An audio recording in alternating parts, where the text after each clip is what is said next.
In this edition of Southern Newsweek, the study of concussion in rugby players is about to go high-tech thanks to local research.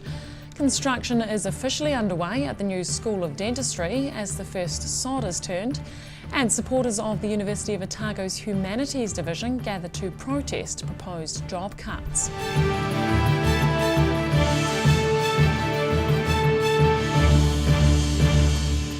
Kia ora, I'm Holly Buchanan. Researchers at the University of Otago are going to study concussion on professional rugby players while they play. The project is a nationwide first and will be supported by New Zealand Rugby.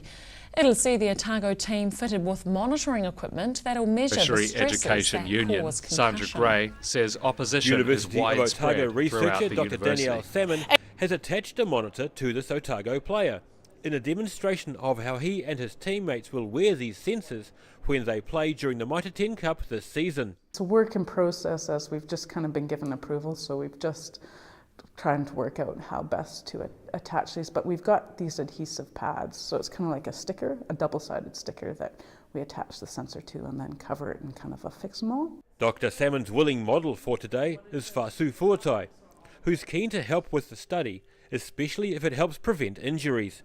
I think it's an awesome initiative that Otago Rugby have undertaken. I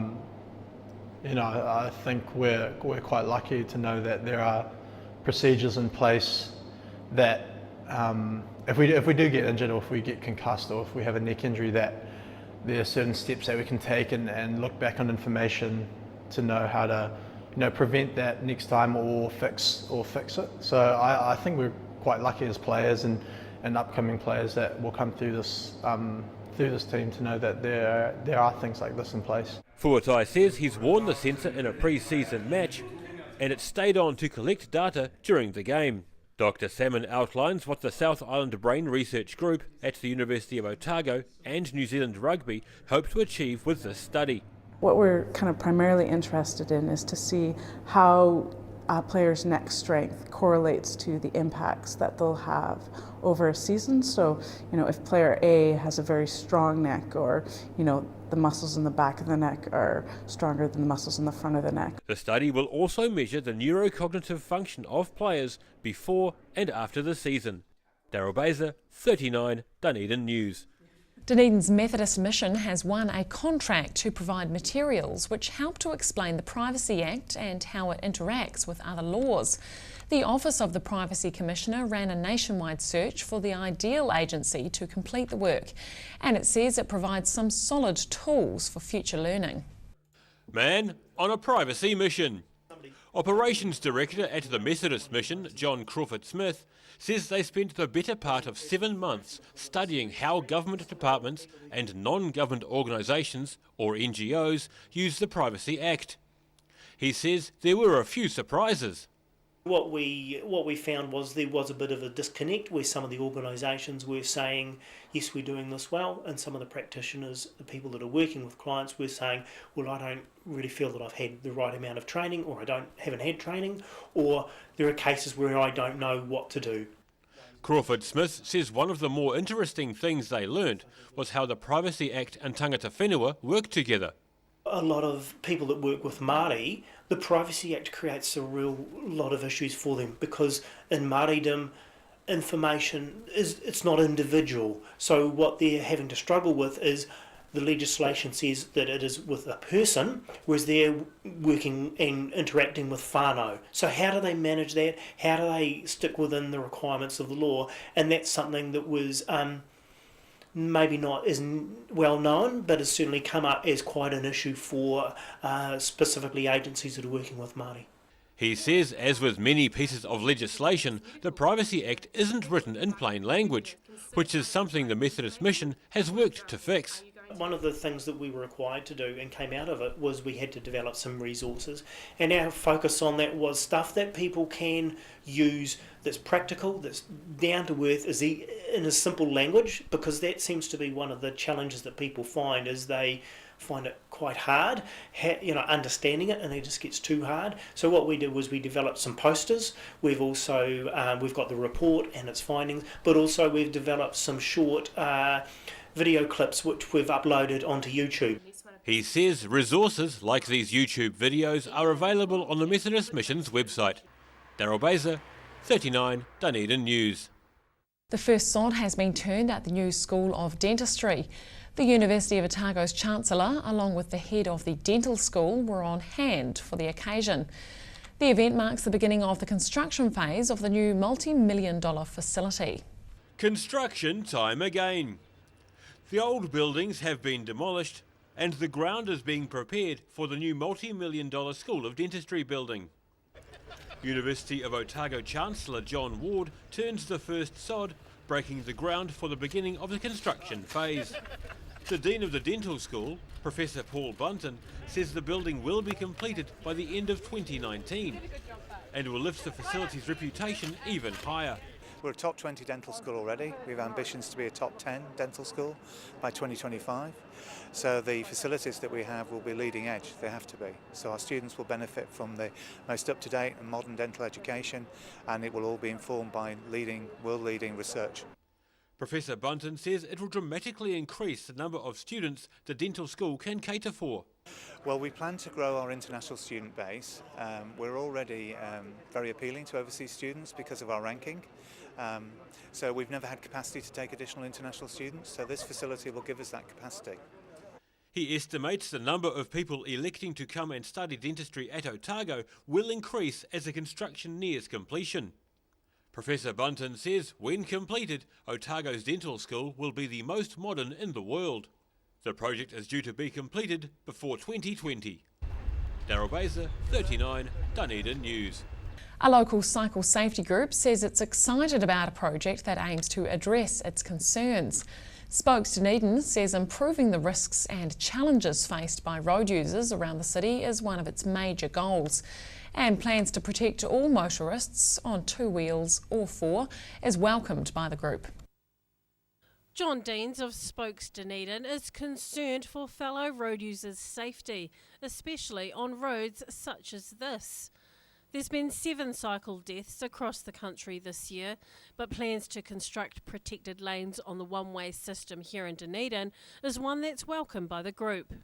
We're very excited that protected lanes along the one-way will go a long way to providing a safe, direct and convenient route for workers and students, for medics at the hospital, people working in the warehouse precinct, anyone to get from North Dunedin to South Dunedin and the central city. It really binds the city together in a way which we can all be proud of. Dean hopes the consultation between Spokes, the Dunedin City Council and the New Zealand Transport Agency is one that will provide a workable solution and encourage more people to get on their bikes. It's pretty clear internationally that when you build high quality cycle facilities that you'll have a large spike in cycling numbers, and that bodes really well for Dunedin. He wants to see the local cycling facilities built for purpose. The key to improving cycling in Dunedin is building high quality facilities which meet the context and the environment that they're designed for. The protected cycle lanes should mitigate risks and challenges road users and cyclists face while getting from one side of the city to the other. D. Karen, 39 Dunedin News. Supporters braved wet weather to rally behind the University of Otago's Humanities Department. Up to 20 jobs are on the line in a proposed downsizing, and that prompted a demonstration fronted by the New Zealand Tertiary Education Union. University of Otago staff, students and graduates braved cold conditions to gather on the steps of the Leith River today. They are showing their opposition to almost 20 potential job losses in the Humanities Division at the university. President of the New Zealand Tertiary Education Union, Sandra Gray, says opposition is widespread throughout the university. And not just staff and students from the humanities, from the sciences, from business, because everybody on this campus knows how important the humanities are to a university. Speakers came from all different backgrounds to rally the crowd in the rain, sharing their own personal reasons for opposing the potential downsizing.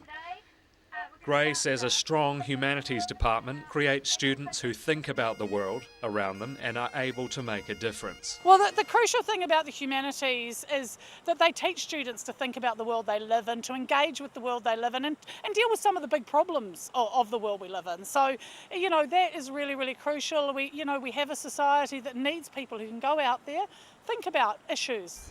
The cuts were prompted by a 1,000 student drop in the humanities over the last 6 years. Gray says there is also outside pressure on universities to move students to the more employable science, technology, engineering and mathematics subjects. But even qualifications without immediate employment opportunity have value. Even if we can't see what job a person gets who does philosophy, that doesn't matter. Actually, those people are really useful when they get out there and they work in the public service or they take a job in a private corporation, because actually what they can do is make a really good argument. And that's a really good thing for businesses to have. So there's some really, really crucial and fundamental skills that are taught in the humanities. This is just the beginning for the TEU with fighting the proposal. There will be more demonstrations and a petition is planned as well. Jack Conroy, 39 Dunedin News. Coming up on Southern Newsweek, a Space Centre director from Switzerland visits the city and implores the country to develop its own space program. And a bus driver new to the city manages to get his bus stuck on one of North East Valley's winding streets.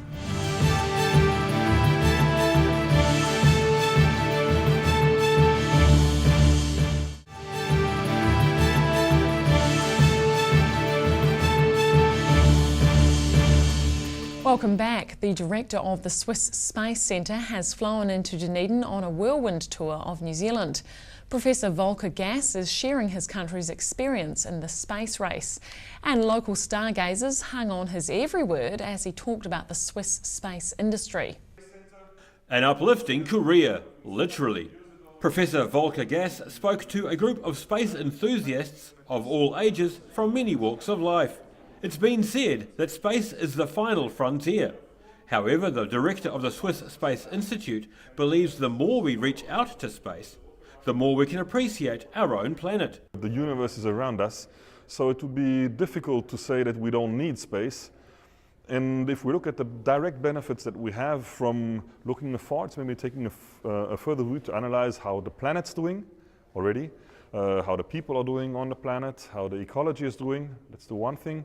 And the other thing is to see where we are in the universe. Professor Gass walked into the room of people clearly keen to learn more about the Swiss space program as he spoke at the Otago Museum. He describes our planet as one of a kind within the universe, and as it's our only planet, we should look after it. We can learn from the universe that actually we have a unique planet, at least unique in the near universe, and that we should take care of this only fragile jewel that we have, and not just abuse and be egoistic about our environment or about our planet. During his talk this afternoon, Volker Gass expressed disappointment that his 4-day tour of Aotearoa has been so focused on talks like this. However, he intends to return someday soon. Unfortunately, I haven't visited yet. I'm only here for 4 days, and we had more than 15 meetings set up. But I certainly plan to come back to your beautiful country with my family and to take time to visit the sites and to visit this museum as well. Hailing from the Swiss Space Institute, Professor Gass believes it's entirely feasible for New Zealand to run a space program. Following his video-laden presentation, Professor Gass was due to leave the country shortly afterwards. Daryl Baser, 39 Dunedin News. Prime Minister John Key has been in Dunedin to present the Otago Daily Times Class Act Awards. He says he's relished the opportunity to congratulate the students and is glad their successes will be seen by the wider community. The Otago Daily Times Class Act Awards were held at the Dunedin Public Art Gallery yesterday. It's the 17th year students in the Otago region have been recognised for excellence in academic, sporting and cultural pursuits. Prime Minister John Key says he was happy to be there to hand awards to almost 60 pupils from 29 Otago secondary schools. Well, I think it's really important to show, what the future leadership of New Zealand looks like, how talented this group of people are. but also for others to strive to want to be in that group. So you've got younger years, of course, who want to get up there, and because mostly the students come from year 13, and I think for the community they feel good about seeing just how talented these youngsters are. He says it's good to see the Otago Daily Times and the University of Otago supporting the young, promising students. And the Prime Minister thinks it's important for him to show his appreciation in his official capacity. Well, firstly, it's great to encourage the media actually to celebrate youngsters and to show the positivity that's coming from the schools. But secondly, I just want to pay tribute to them, take a moment out to personally say that they're on the right track, they're doing well, we're proud of them. This was the 8th time Prime Minister Key has attended the awards, following on from Helen Clark, who attended the first 9. He says schools do well at recognising student achievements, but it is important that they become known to the wider community. This is something that can touch everybody in the community, not someone that's necessarily got a young person that's either getting an award or a young person that's at a school. So I think it's a nice thing that the community just takes a step back and pats itself on the back that these kids are doing well. Recipients of the Class Act Award receive an automatic entitlement to a University of Otago scholarship for 2016, as well as $6,000 through the Otago Leaders of Tomorrow Scholarship Fund. Jack Conroy, 39 Dunedin News. Traffic in a North East Valley side street was brought to a screeching halt recently after a bus driver took a wrong turn. Buccleuch Street remained closed for more than 2 hours while emergency service personnel and vehicle salvage teams rescued the stuck bus. A school bus was caught on Buccleuch Street in North East Valley yesterday afternoon. The vehicle was stuck for a couple of hours before a tow truck arrived. Onlookers, such as resident Shane Corson, were witness to a rare spectacle. This is the first time we've ever seen a bus come up the hill from down the bottom. It said down the bottom and up the top, no heavy traffic to come up the road. So my partner and I were at home, and we went out, we just come halfway back up the hill, and we noticed there was a bus stuck at the corner. Corson says, aside from occasional ice, the street is usually fine for ordinary vehicles, and some other large vehicles such as fire trucks. But bus drivers know not to take that turn. Normally the buses are not supposed to come up here. The buses are too wide and they should not be coming up Buccleuch Street at all because the corner's not wide enough for buses to come up. Only normally rubbish trucks come up the hill to collect rubbish only. Otherwise, no other heavy traffic is supposed to come up. A representative from Ritchie's says the bus was on a school run to Dunedin North Intermediate. But the driver is new to the city and was not aware of the dangers. At around 5 p.m, the show was over for Corson, who says he is glad the issue was resolved. At least around about 4 to 5 hours it took for them to get a tow truck up here to get it out. So now finally the bus is heading away, it's heading back down the hill. No passengers were on the bus at the time, and there are no reports of any injuries, except potentially to the driver's pride, as images of the incident featured on social media for much of the evening. Jack Conroy, 39 Dunedin News. After the break on Southern Newsweek, it's official. Dunedin has some of the best educators in the country, and up-and-coming artists showcase their work.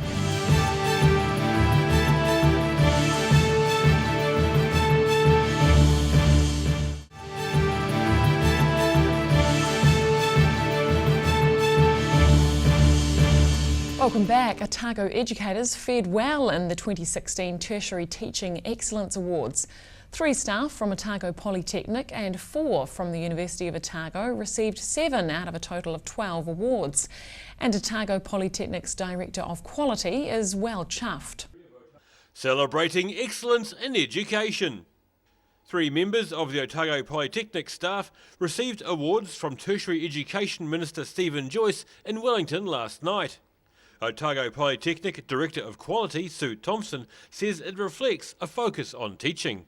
It's confirmation that we're doing the right thing by our learners, that we have enthusiastic teachers who take pride in engaging learners in learning, and it's recognition of the great work that our teachers do.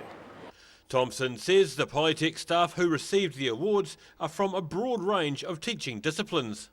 Last night we had Megan Gibbons, who is the head of college for the Sports Institute and the School of Occupational Therapy. And we had Matthew Thompson, who known as Matt, who is a carpentry lecturer who's currently working on a project with staff around teaching and learning. And we had Richard Nyhoff, who is a mathematics lecturer in the School of Engineering.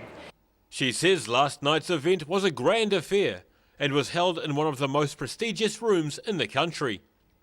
The event itself is magnificent because it's held in the Grand Banquet Hall at the Beehive, and the Minister for Tertiary Education, Stephen Joyce, is there, people from the Ako Aotearoa Board, the other recipients, supporters from their institutions and the recipients' partners.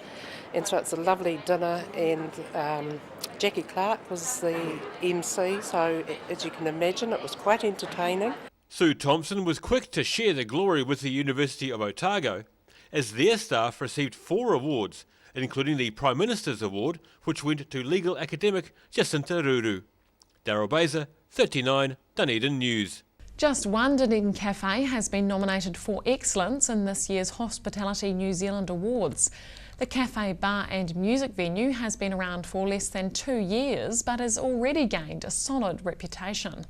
If it's ever going to be a case of the tail wagging the dog, then 2 tails are better than 1.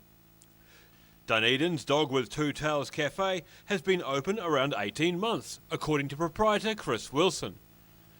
But he says they must be doing something right to be the only venue nominated in the cafe section of the nationwide Hospitality NZ Awards. No, it feels great. It feels great. We've tried really hard to do things as well as we can. So it's really nice to be recognised, I guess. Many have puzzled over the cafe's name during its life. So Wilson explains the origin of the name.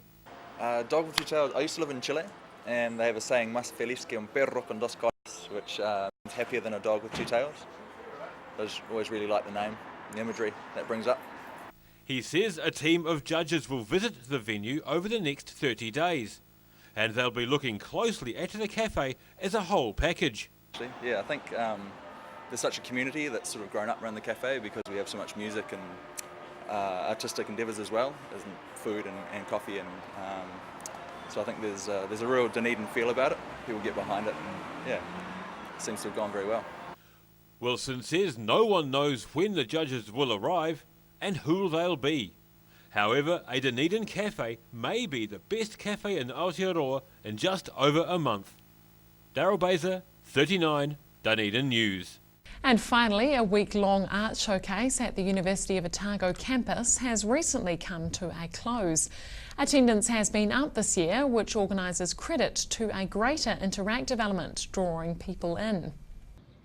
The OUSA has set up a student art exhibition at the university for this year's Art Week. It allows artists and non-artists alike to showcase their work and see other styles for the first time. Entering that and being willing to sort of throw away any personal, ooh, I don't think I could do that, oh, I can't paint, oh, I can't do that, this is a time to experiment. Emma Anderson, the head coordinator, spent months preparing for the event, and the team spent a number of days putting it all together. There is a People's Choice Award for favourite art piece, as well as a team of art critics being brought in to judge.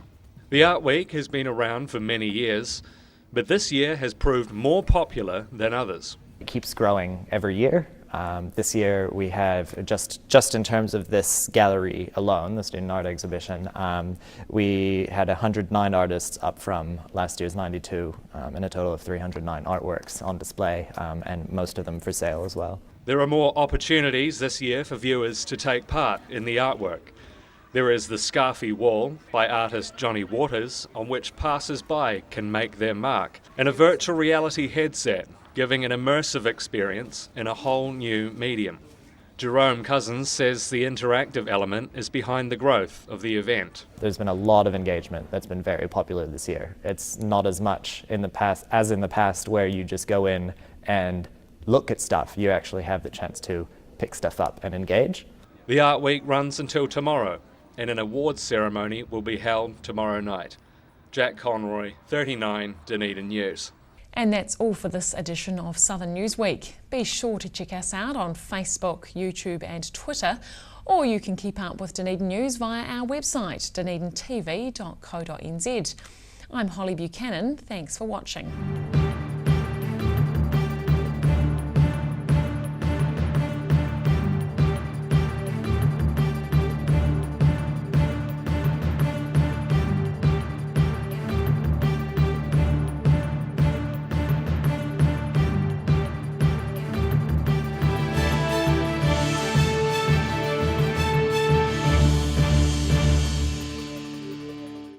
Supporting local content so you can see more of New Zealand on air.